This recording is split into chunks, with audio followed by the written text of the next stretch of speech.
«Не надо войны, мы против терроризма». Эти слова изображены на каждом детском рисунке, участвующем в творческом конкурсе «Нет террору». Выставка посвящена десятилетию бесланской трагедии. Организаторами стали Общественный совет при Республиканском МВД и фонд имени Героя России Заура Джибилова.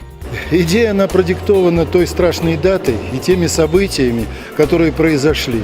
Потому что то, что произошло 10 лет назад в Беслане, не поддается никакому человеческому осмыслению. Организационно всегда это бывает очень сложно. Это надо быть просто людьми, наверное, немножко сумасшедшими, неравнодушными, чтобы все это соорганизовать, обустроить, чтобы это прошло на высоком уровне, потому что слишком высока планка. И сегодня мы подводим итоги конкурса, сегодня мы награждаем победителей, сегодня мы радуемся, что в Осетии так много талантливых людей. И сегодня мы радуемся, что в Осетии так много людей неравнодушных.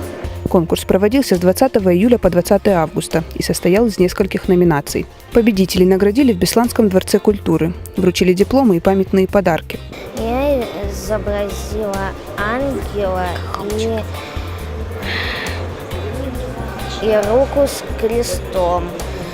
Ангел обозначает мир, а рука с крестом обозначает террор.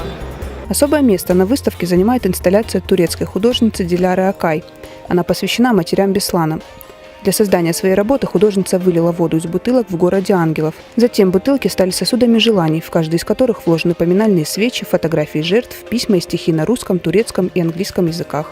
Фатима Макиева, Тимур Мазаев, Осетия ТВ.